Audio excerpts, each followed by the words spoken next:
Hello everyone and welcome back. I'm Duke Silver. Today we're going to be playing Odin. So Odin's hero power is the first spell you cast each turn costs one less, and that's it. It does have three attacks though. We start with 0, but because we get a free hero attack spell early in the game, then it doesn't feel quite like 0, so that's really nice. We start off with quite a bit of stats here, getting 2 talking frogs, flipping them over with some sweet oranges into freed princes, giving us just a ton of stats in the early game here. Demon's Deal is obviously you want to take all the Demon's Deals you see early in the game. It's just I kind of hesitated because we're not really getting the most out of our hero power here, but that's probably fine. I probably shouldn't be hesitating on this. I think that's still just a no-brainer. So we take a roll. We could have taken that talking frog and flipped over a 3rd freed prince, but that might actually make us a fair amount weaker. Instead, we're just going to take a lane, and we got the second shield page here for a ton of stats. We deal a ton of damage to Merlin early here, and just kind of bullying people early in the game with our freed princes. With the double shield page, I think we're gonna take this plowman. Plowman can be really good if you can get the ball rolling on plowman, because for every time it takes a hit from any opposing character, it gets +2 food stats for the next fight. So getting this double shield page support, just throwing a couple spells on there. If you can get it on 3.0, then it can get quite a few stats and then kind of snowball from there. At least for the early turns, it does drop off a fair amount. You do kind of have to pay attention to what your opponents are doing to really get the most out of Plowman. We probably should have played one of the freed princes in the back. Unfortunately, we had them both in the front row, so Plowman only got 1 hit there, but it's still a pretty formidable 722, 3.1. Things get pretty big pretty quick in this game, but hopefully that'll be enough to tank a few hits. We take a couple rolls here. We took a free roll, so we did lose out on our hero power. If we hadn't taken the free roll, we might have been able to cast that future vision for 4, which would have been nice, but unfortunately, we're not able to, and we had nothing worth selling, although I did consider buying it. We get another crack at a future vision here, and I think we are going to take it. Just take that and a 3 here, and be pretty happy about it. And we're kind of just hoping that another XP spell shows up in the shop to get us to 6 as quickly as possible. We did take a crew member as our 3 there, which is going to summon the plowman. It's just going to give it an extra +1/+1 basically, and also we kind of get to make use of the shield page a little bit more. So thought that was a fine pickup. Here on 4.2, because we're 2 XP up, we're going to take the Rapunzel's Prince. It's a royal. It does get the aura buff from the freed princes. It's not the greatest support ever, but we're still going to take it, and we're going to take the Matryoshka doll here. We don't really care about being Odin for too much longer. Odin's definitely an early game hero. Reducing the cost of 1 spell a turn just loses its luster after a while. I think we're just gonna take this sword page here. We could have maybe sold something for the Hansel. The Hansel was a decently sized unit, but we're just gonna bank the gold, and we're still gonna keep summoning this plowman here. Pig Entrepreneur there gets the tie against us, and then we get a level 5 shop. And what I think we're going to take here is it's like a sort of a sleigh package. There's actually 3 things that we want out of this shop. I think we're going to take the Nocturne and Sea Witch. Well, I guess I should say there's a consideration for taking Watson and scaling some hero attack, which is absolutely fine. But I think we're going to take the Nocturne plus the Sea Witch. We're a little bit ahead of schedule. And then also we're going to be able to sell down for this Juliet, because we already have the Romeo, so Plowman is kind of, I guess Plowman's a decent size right now, but it is gonna start to fall off any moment now. We end up selling just the crew member instead and keeping the Plowman here. Again, the Plowman has a ton of stats right now, so I think it's worth it, but when you see opponents with 40 attack characters, the Plowman's not doing nearly as hot as he was earlier. Alright, our 5.1 shop. We gotta collect Norris here. We've got a spell potentially to give something 6 toughness with the cost reduction from our Odin on our last turn with it. Seems like probably worth spending the 1 gold. The question is, where do we put it? And we decided to just put it on the Juliet, just so the Juliet can transfer those stats to the Romeo. I mean, we do need combat to go a particular way for us, but and also, again, this plowman has kind of run its course, so I think we're going to sell it. We do have this +3 attack from our gingerbread muffin, so we're going to pick up the Gretel, which has a fair amount of stats and has a slay ability for our Sea Witch, so definitely not a bad pickup here. We get our collect slay, and the Sea Witch is only supposed to give you 1 extra slay, or I guess I'm not sure if it's intentional, but I think if you trigger another slay ability on collect, it does reduce the counter. So the Nocturne Slay ability triggering as well gets us the collect treasure immediately. We have the choice for our heroes and treasures here. We're going to take the treasure first. Just going to choose Philosopher's Stone. That's going to make our Nocturne upgraded for now, and hopefully give us a decent power spike once we get to level 6. Being able to hopefully slot something in there in slot 7 for as an upgraded 6 would be really nice. We're going to take a dagger here. There's just not too much in this shop that we really want. I considered taking the Chameleon just as a way to bank gold, but I think we just take the Duelist. Duelist also gives something +1/+1 when it summons it, so we'll just summon in the Kleck and hope to get a couple slays out of it and scale it further. Potentially just cast a new U later. Unfortunately, our Sea Witch does get taken out before Kleck gets a slay, so we don't get quite as much scaling as we would. And here's our first level 6 shop.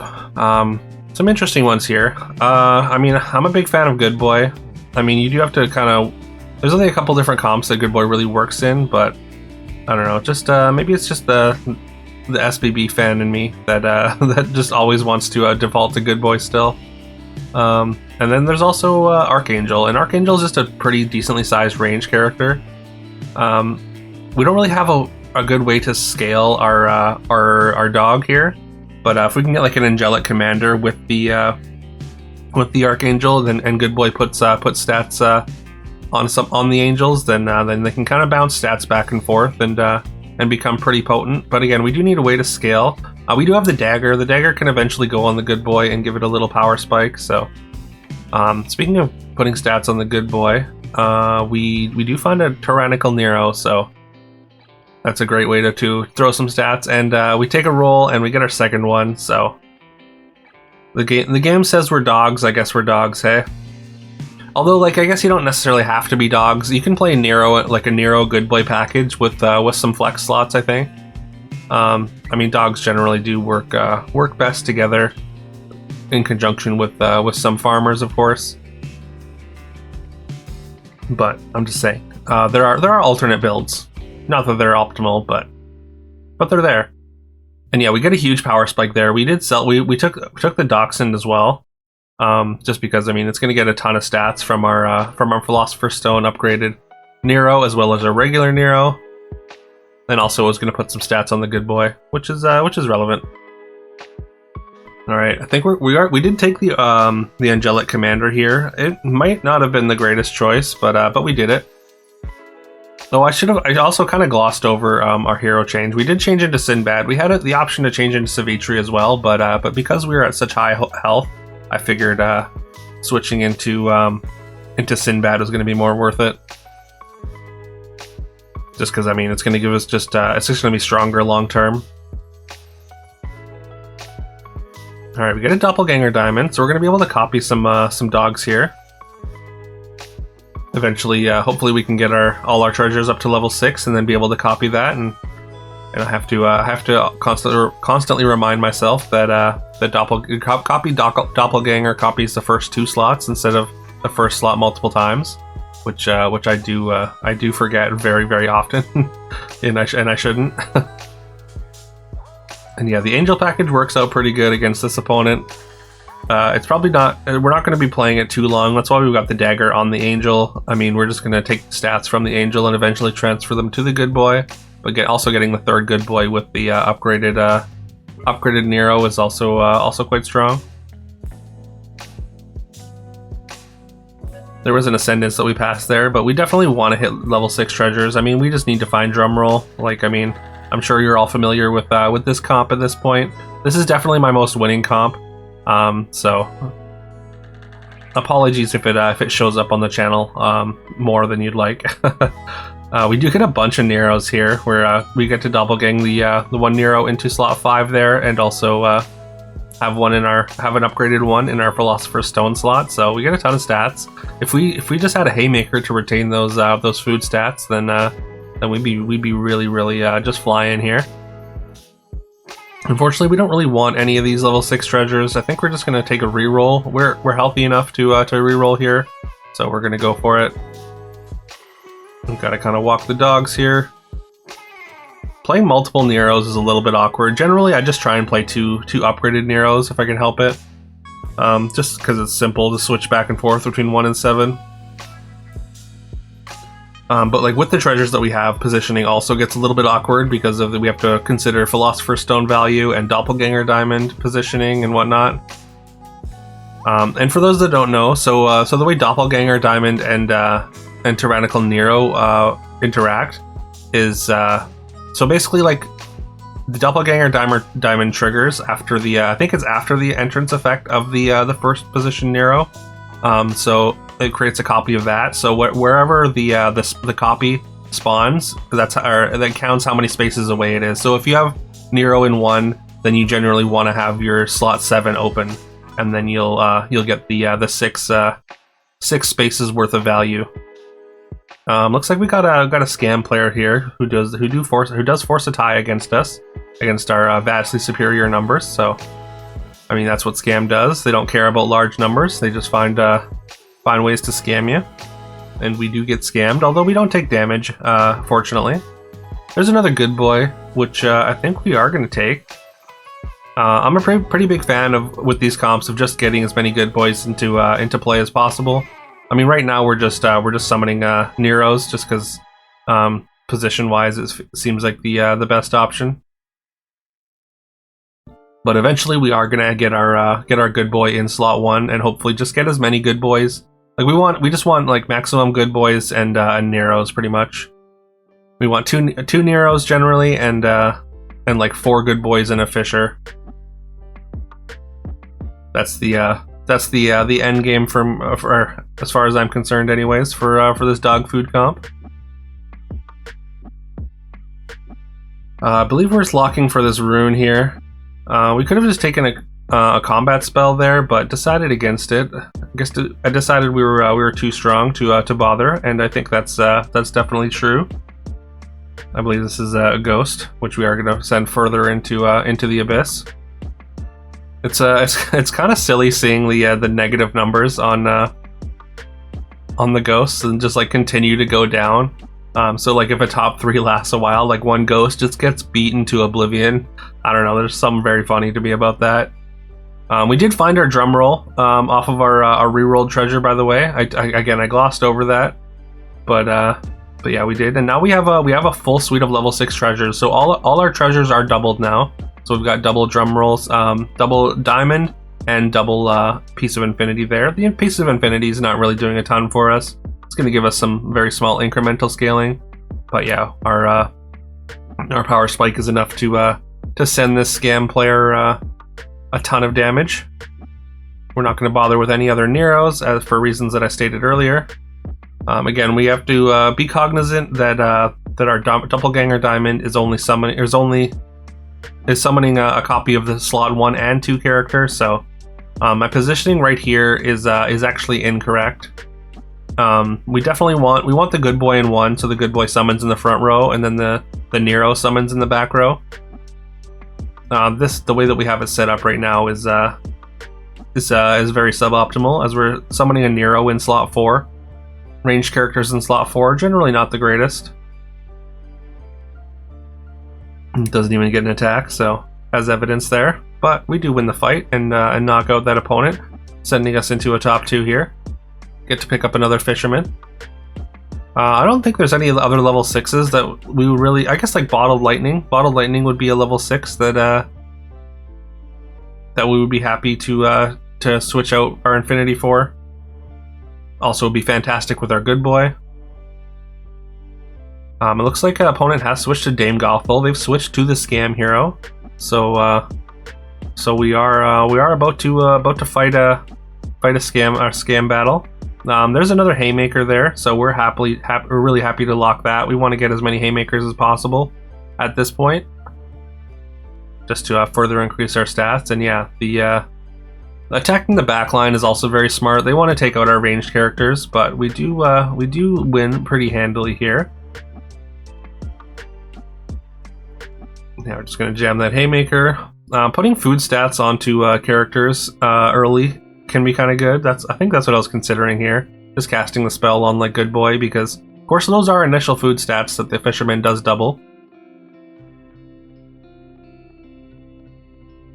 And I think yeah, at this point we're not even going to play the second slot down, just because like I mean we don't really care about summoning a second Nero here, or a third Nero I should say.